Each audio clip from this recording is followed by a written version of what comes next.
It was just a diary. Left on a park bench. Leather-bound, weather-worn.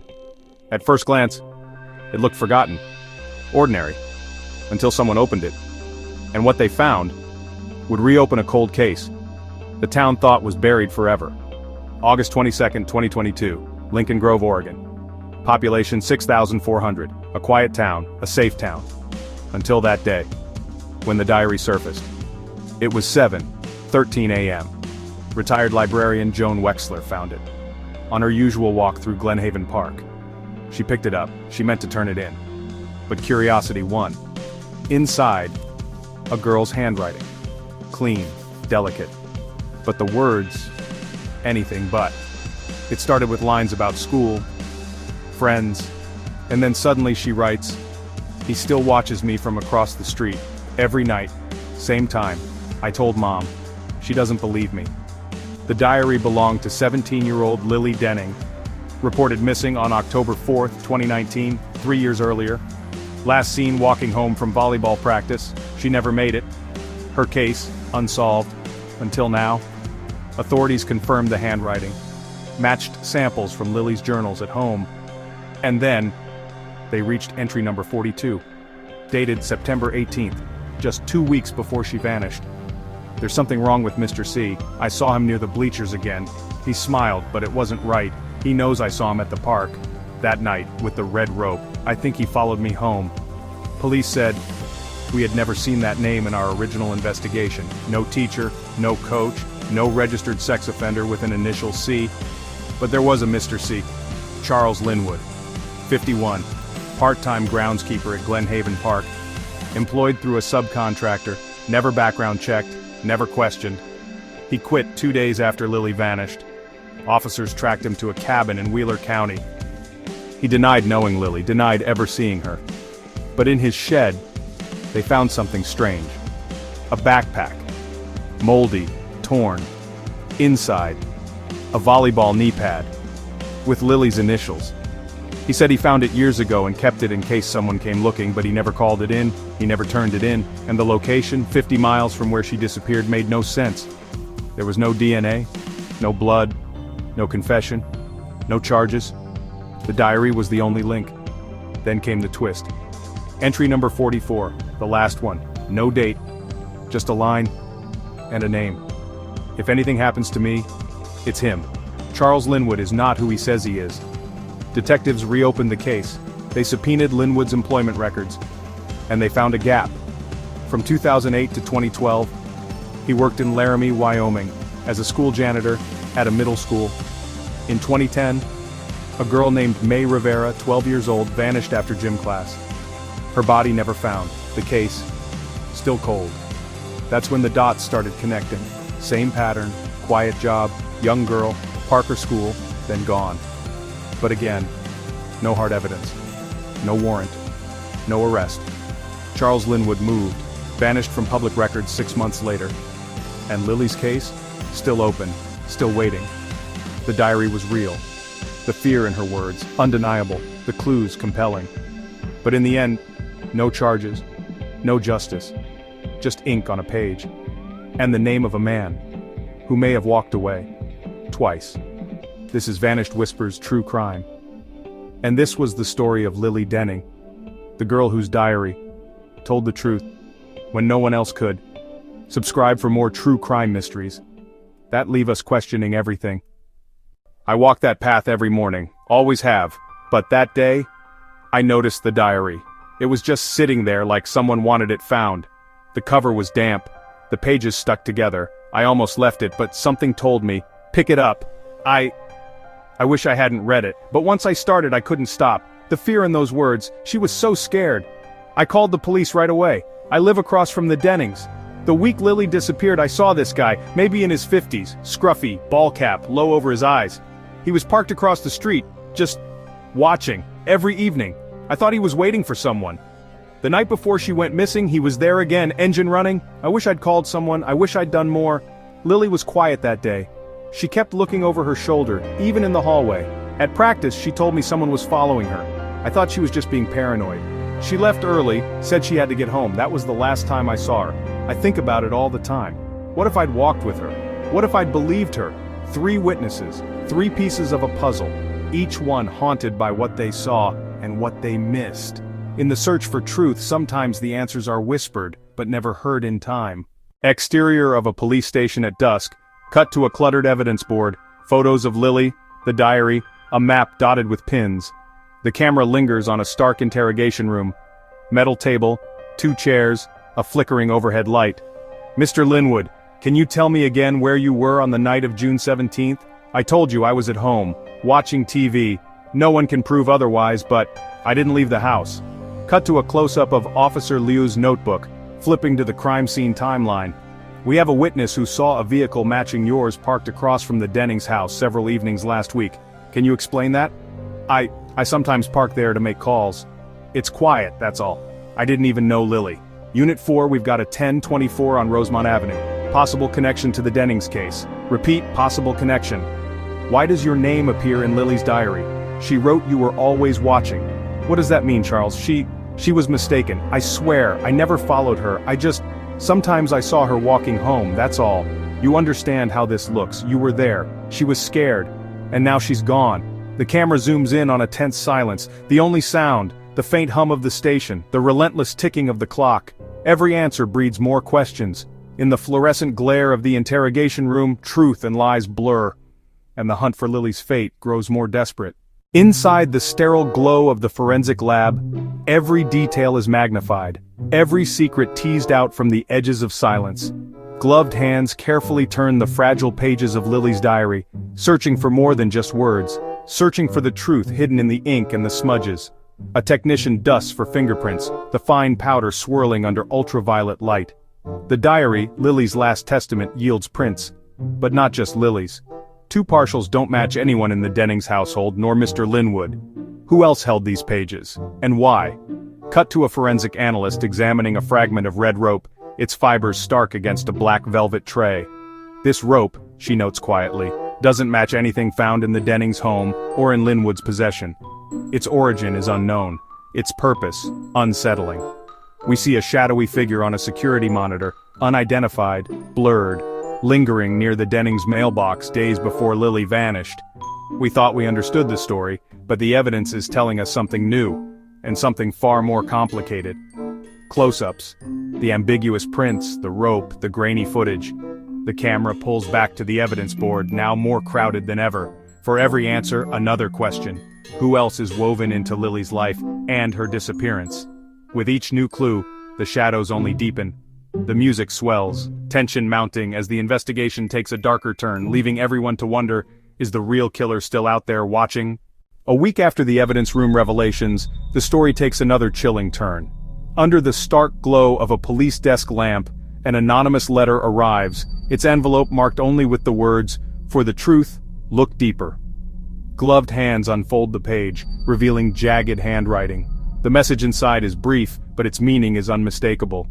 She was not the first, she won't be the last. You're searching in the wrong shadows. As detectives pore over the letter, the camera lingers on the envelope. No fingerprints, no return address, nothing but the echo of its threat. Outside, the town is restless. Night falls over empty streets, windows shuttered, lights flickering behind drawn curtains. Fear and suspicion ripple through the community as rumors of a copycat or another victim begin to spread. Quick cuts, the diary, its pages now a symbol of unanswered questions, the red rope, coiled like a warning, the evidence board, crowded with faces and clues but no clear answers. The anonymous letter is pinned at the center, a new focal point for the investigation. The case remains open, the killer, or killers, still unknown. The truth, more distant than ever. As the screen fades to black, the only certainty is uncertainty itself. The shadows linger and somewhere, someone is still watching. The investigation takes an unexpected turn as 2 new witnesses step forward, each carrying a piece of the puzzle that could shatter everything detectives thought they knew. First, in the soft light of a cluttered living room, Lily's former classmate, Emily Hart, sits nervously on the edge of her sofa. Her hands twist in her lap as she recounts Lily's final days. Emily's voice trembles. She was scared. She kept saying someone was watching her, someone she trusted. She wouldn't tell me who, but she said, "If anything happens, check my locker at school." Emily produces a faded photograph. Lily, smiling with her arm around a figure just out of frame. The photo's edge is torn, the other person's identity obscured. Cut to the local shopkeeper, Mr. Ramirez, recounting the night Lily vanished. Under the harsh fluorescent lights of his small store, he recalls, "It was late. I saw someone in a dark hoodie standing across the street just watching. They weren't alone. Someone else was waiting in a car, engine running. I didn't think much of it then, but now." He trails off, eyes haunted. Detectives rush to Lily's old locker. Inside, they find a small locked box, the contents, a cryptic note, "Trust no one," and a key that doesn't match any known door in Lily's home or school. The evidence board is updated. Emily's torn photograph and the shopkeeper's testimony force detectives to redraw timelines and reconsider motives. The presence of a possible accomplice, someone close to Lily, casts new shadows over the case. As the camera lingers on the mysterious key, the tension builds. The investigation is no longer about one killer, but possibly two. The truth, it seems, is hiding in plain sight, and the circle of suspicion is widening. The shadows deepen, and the hunt for answers grows more desperate than ever. The circle tightens. Police transcripts, once heavily redacted, now spill secrets that ignite the investigation. In a stark, windowless interrogation room, Lily's longtime friend, Daniel Marks, sits beneath the harsh glare of a single lamp. His voice shakes as detectives read back his own words, catching inconsistencies in his story. He claims he was home all night, but phone records show movement, calls placed near the shop where Lily was last seen. Cut to a forensic analyst laying out evidence, traces of Lily's handwriting found on the cryptic note in the locker, but also Daniel's fingerprints on the locked box. The detectives press harder. Daniel's alibi begins to crumble. He glances at the two-way mirror, sweat beading on his brow, then whispers, "You don't understand, I was trying to protect her from him." Flashbacks ripple across the screen, Daniel and Lily laughing in a school hallway, Daniel's anxious glances over his shoulder. The betrayal is deeper than anyone imagined. Outside, the Denning family gathers on their porch, faces etched with disbelief and pain as news spreads. Neighbors leave flowers, but the air is thick with suspicion. The community reels. If Daniel was involved, who else could be hiding secrets? Then, the twist forensic analysis of the torn photograph reveals a partial fingerprint, one that doesn't belong to Daniel, Emily, or any known suspect. The figure just out of frame is identified as Lily's beloved uncle, who vanished from town the night she disappeared. The truth is more tangled than ever. The real accomplice may still be out there watching, and the diary's final secret remains locked away, waiting to be revealed.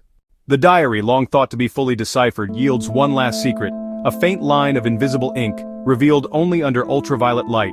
Investigators gather around, breath held as the words materialize, "Where the river bends beneath the willow, the truth sleeps."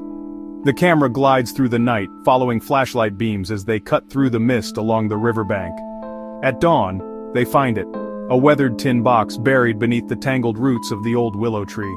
Inside, Lily's missing bracelet stained with mud, and a faded photograph of her uncle arm around a shadowy figure. But it's the engraved lighter, initials matching the uncle's, that seals his involvement. As the evidence mounts, the uncle, tracked to a rundown motel, faces the detectives.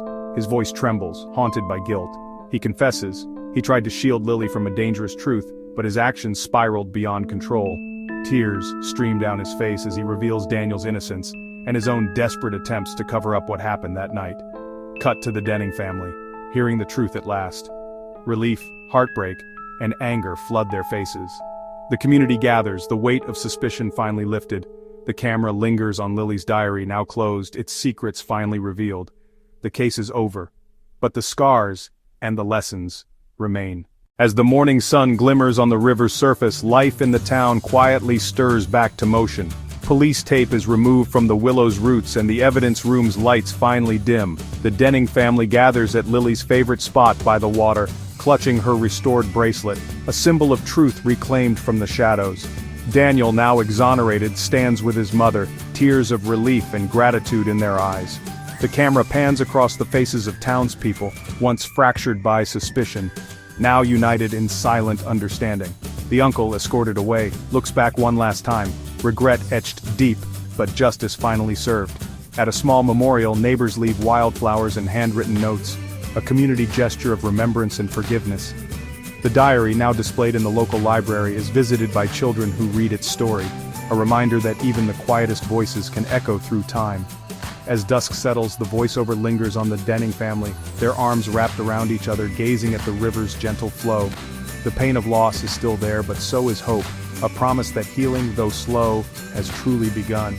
In the end, the story isn't just about solving a crime, but about the courage to seek truth, the strength to forgive, and the resilience of a community forever changed, but not broken.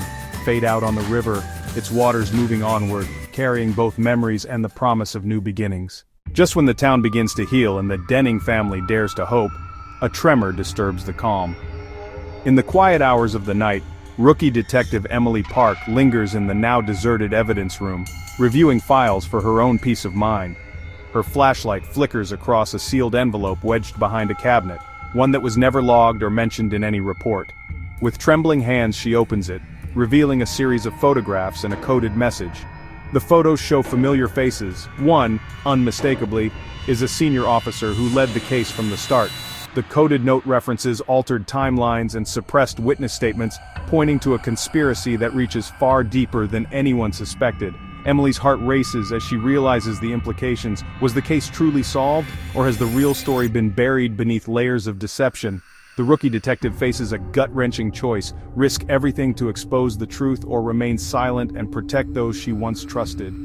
As she copies the evidence, a shadow moves in the doorway. She's not alone. The screen fades to black, the sound of her quickening breath echoing. The story is far from over. What really happened on the riverbank that night, and who is still hiding in plain sight? In the days that follow, the town is no longer just haunted by unanswered questions, but by the heavy silence that settles in the wake of suspicion.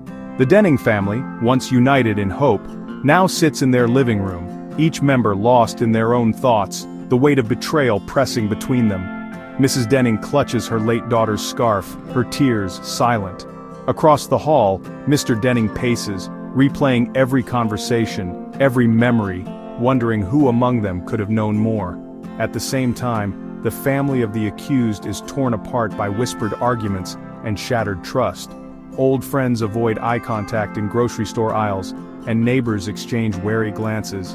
In one poignant moment, two mothers, once close, meet in the supermarket parking lot. Their words are few, but their pain is palpable. The hope for closure has given way to a deeper, more complicated grief. Late one evening, a key witness, Sarah, the local librarian, sits alone at her kitchen table staring at a faded photograph.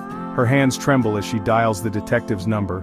"There's something I never told anyone," she confesses, her voice barely above a whisper. Through tears, she reveals a secret.